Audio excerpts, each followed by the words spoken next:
À l'audience du 27 avril dernier, votre cour a bien voulu décerner un mandat d'amener contre M. Amadou Damaro Camara, ayant constaté qu'il n'avait pas daigné comparaître lorsque vous vous êtes déplacé pour aller à la maison centrale, à l'effet de l'entendre. C'est pourquoi votre auguste cour a décerné mandat d'amener contre lui à charge pour le ministère public que nous sommes d'exécuter. Monsieur le Président, honorable assesseur, votre décision s'exécute et elle s'exécutera. Telle est la disposition de la loi. Mais la même loi dit, Monsieur le Président, honorable assesseur, si l'exécutant a des difficultés dans l'exécution de l'ordre qui a été donné par la Cour, nous venons encore près de vous pour vous exposer nos difficultés et vous poser des doléances. Monsieur le Président, comme vous le constatez, depuis le lundi dernier, le mardi dernier, le parquet a saisi les forces de l'ordre à l'effet d'exécuter le mandat d'amener que vous avez décerné contre M. Amadou Damaro. Il se trouve qu'il n'était pas à la maison centrale, mais il est encore hospitalisé à l'hôpital sino-guinéen. Mais puisque c'est un mandat qui a dit, dans lequel il est dit que ordre est donné à tout dépositaire de force de l'ordre de prêter main forte à l'exécution du présent mandat, et le mandat d'amener, sa teneur, c'est de présenter celui qui en est là, le principal concerné devant votre cour. C'est pourquoi nous avons attendu la date d'aujourd'hui pour pouvoir l'exécuter, parce que c'était pour les audiences. Monsieur le Président, lorsque les agents, les gardes pénitentiaires sont allés à la maison centrale, ils ont exhibé le mandat comme cela se doit, dans les règles de l'exécution des mandats. Les médecins ont laissé libre cours à l'effet d'extraire M. Amadou Damaro Camara et le mettre dans le pick-up et l'envoyer devant votre cour. Sauf que le médecin traitant a attiré l'attention des gardes pénitentiaires sur l'état pathologique de M. Damaro. Il leur a dit, le mandat c'est une décision de justice qui s'exécute, d'accord? C'est votre devoir. Mais nous avons l'obligation de vous donner les paramètres vitaux du patient que nous avons ici.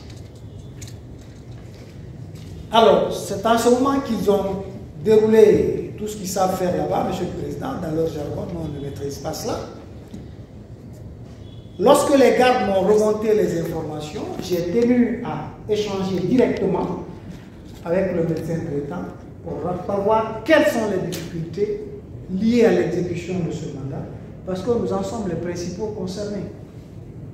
C'est alors que le médecin m'a tenu ce langage. Il m'a dit, le patient a une glycémie actuelle de 2 grammes. Je lui ai dit, la normale c'est combien? Il m'a dit, c'est aux alentours de 1,1, 1,2 grammes. Il dit que la tension est très élevée et la tension serait à 15,9. Alors que la normale avoisinerait les 12,8. Il a ajouté également que la saturation en oxygène était de 86, alors que dans les conditions normales, la saturation en oxygène pour un patient normal devait être au-dessus de 95%. Il dit, voyant tous ces paramètres, c'est une décision de justice, on ne s'oppose pas. Mais lorsqu'il y a des conséquences, à l'avenir, on ne pourra pas en être responsable. C'est alors que j'ai dit au gars, ramenez-le dans la salle, dans son lit, et repliez pour que nous fassions connaître ses difficultés à la cour. Monsieur le Président, honorable assesseur, j'ai tenu à demander au médecin traitant qu'est-ce qu'il fallait pour lui en ce moment. Il m'a dit qu'il lui faut un repos d'au moins 1 semaine. Et je vous garantis que dans 10 jours, il pourra être disponible.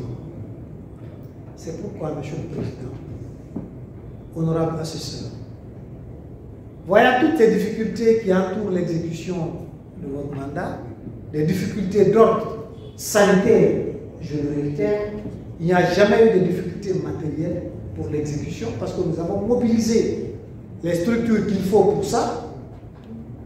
Nous suggérons vraiment de votre coup de nous donner l'opportunité d'exécuter votre décision. Cette opportunité, c'est de vous demander encore une fois de nous donner un délai raisonnable pour que celui qui fait l'objet de ce mandat soit apte à être conduit devant vous, pour que nous le fassions conformément à ce que vous avez exigé dans l'acte du 27 avril dernier. C'est pourquoi, M. le Président, honorable assesseur, le ministère public estime que l'inexécution de ce mandat n'est nullement due à un manque de volonté de notre part, mais on a été confronté à l'avis des médecins, ce pourquoi nous avons saisi. C'est pourquoi nous suggérons humblement d'accorder au ministère public un délai minimum de 10 jours, tel que le médecin nous a dit, pour que nous présentions M. Amadou Damarou devant votre auguste bar. Je vous remercie.